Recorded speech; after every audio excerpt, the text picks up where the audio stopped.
Hi, I'm Bethany. And I'm Alicia. And last week we were here and we were introducing our worship tool bags that we have created.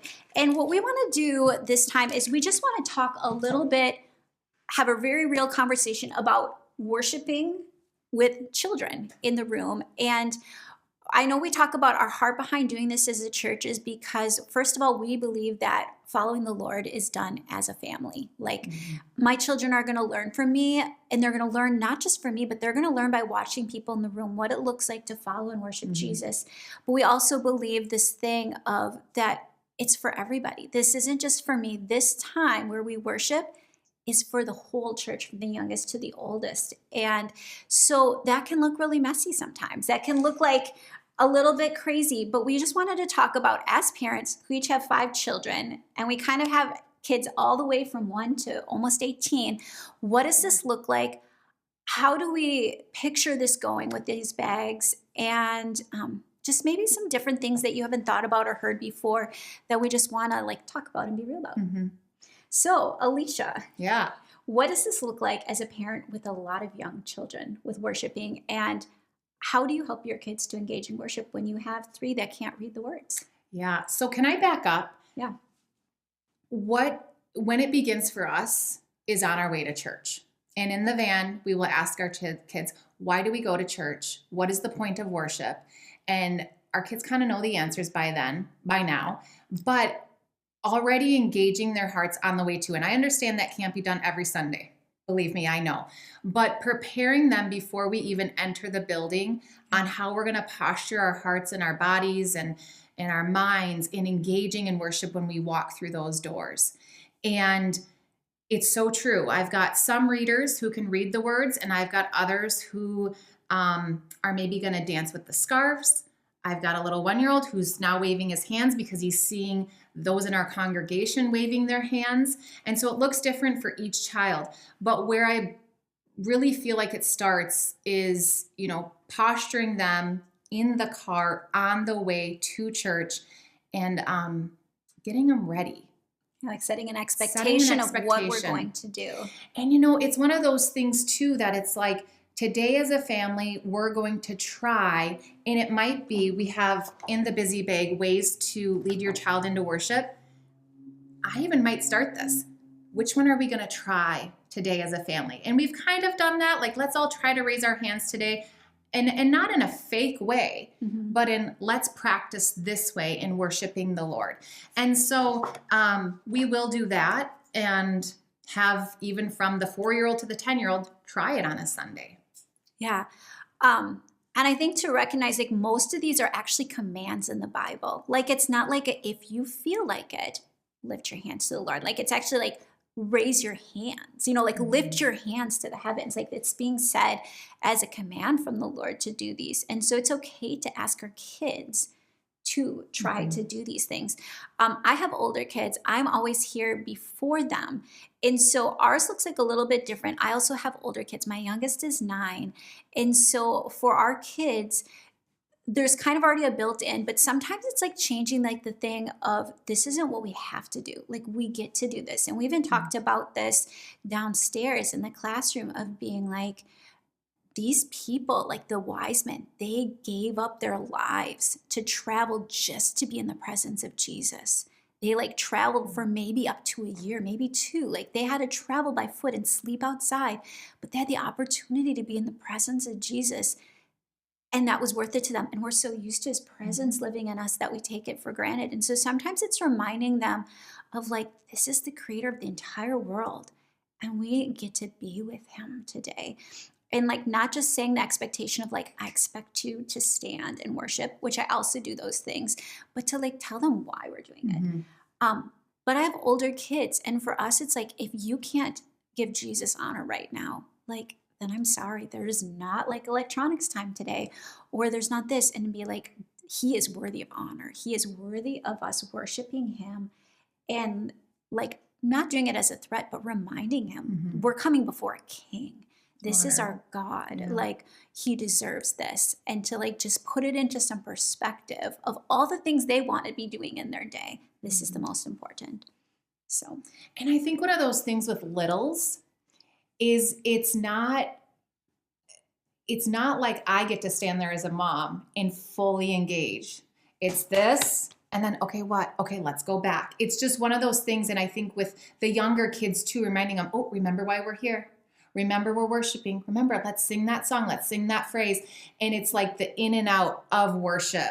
And it's even as a parent, I have to remind myself, why am I here? Because some days it feels like, I feel like I'm here for crowd control, you know, or like teaching them to not bounce everywhere or whatever it might be. And just reminding ourselves as we remind our kids, remember why we're here. And it's helped me as a parent when I feel like, is this worth it? Should we have come today? This child's off and still freaking out about the outfit that they didn't want to wear, you know, and it's worth it. It's always worth it. But just remembering to refocus, why are we here? Why are we here? And that thing of, you know, like Bethany said, that thing of honor to the Lord. And so I thought of that as it's messy. Like it feels really messy in my brain. But again, reminding myself, enter back in. Yeah. I think too, like I grew up in a church when I was younger of being like, it was like, be quiet. And then stand up, sing the song, sit back down, you know, and it was, this is the way you act in church. And I know there's those things of like, we honor and we're coming in here and we're being respectful because it's the house of the Lord. But like, we want to give you permission as parents that like you can engage your children during this time. Like, as a worship leader and somebody who's on the stage, like when I'm up there leading worship, I'm not just singing songs. Like I am like asking the Holy Spirit, like, what are you doing? Like, what's going on? Like, what are you wanting to do right now? And even though I might be up there playing something or singing, like there's an interaction that's going on because our job as worship leaders is to hear what like the Lord is doing and then try to like communicate that or bring a group of people into what we believe the Lord's doing. Your job when you're there with your kids, you are a leader in your home. Mm-hmm. And so you're actually leading your children and your family into worship before the Lord. And so what that might look like as a parent is having to communicate to your children who can't read right now the words or who might not understand what this song is about, to be like, to even just sit down and take a moment and be like, okay, this song right now that we're singing is all about the ways the Lord's been so good to us. I mean, like, what are you how have you seen God be good to you? Like, it's okay to sit down in church with your child next to you and help lead them into worship by like talking to them and engaging their heart and be like, okay, like my 4-year-old might not be able to read those words on the song that's up there on the lyrics. And so I might have to be like, God, I'm so thankful for like my family. I'm thank you. And so I might sit there next to them and be like, God, we thank you for Greta and we thank you for Harrison. And it might feel really weird because everybody else in the church might be singing, you are good, you are good. But I have to lead my child in worship. And so if it's something simple, I could be like, let's just keep singing, God, you're good, you're good. But I have to model that as a parent. Yeah. I'm leading my child into worship. And so if I'm just singing the words and like ignoring where they're at, like they can follow maybe what's going on, but I could also like have the blessing of leading them in by sitting next to them and being like just singing simple phrases. Yeah. And that's something that I'll do mainly with my 4-year-old. Let's say, God, you are good. And we're singing it over and over. I'll whisper in her ear and say, right now they're singing, God, you're so good. So I want you to sing that. And more likely than not, she will. But I even do it with the 6-year-old too, just to keep, like I said, engaging them back in. And so, yeah, they can't read. But also with the 10-year-old, I will check on him as well and say, you know, are you hearing? Are you listening? Or are you engaging? Is there active participation right now? Because I think all of us, we can get really good at lip service and just singing the song to sing it. But it's posturing that heart and making sure you're really hearing what's going on and your heart is expressing that God is so good through your words. And so, just kind of on 2 different levels what that looks like. Or I'll even tell the younger ones, just hum to the Lord. And whatever song comes out of your heart, I mean, it could even be dinosaurs are cool, whatever it might be. It's the 3-year-old's form of worship unto the Lord.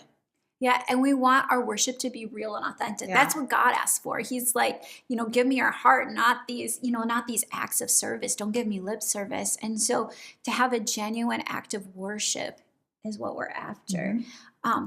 And then to be like, I think with this list, like that there's different things, like it's okay to kneel down and I might kneel with them and just be like, okay, like this song is about, like, even with my older ones being like, this song right now is about surrendering. Like, what's something in your life that's going on that you feel like I might need to give that up? And one way we can do that is like kneel before God and just raise our hands and say, I offer it up to you. Like, you're the king, I'm not. And so mine are old enough to choose to do that on their own, but I can still model those things as a parent. And the truth is there's something beautiful about parenting that causes you to be intentional for another person. Yeah. But it causes me to be more intentional in all my actions as well, because I would know they're watching. And it causes me to be like, oh yeah, like what do I have in my own life that I should be surrendering right now?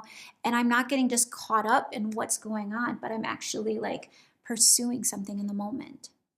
Lastly, one thing that I was just thinking about was I think we can, as adults, become so comfortable in our rows where we plant as a family and we kind of camp out there for the 30, 40 minutes.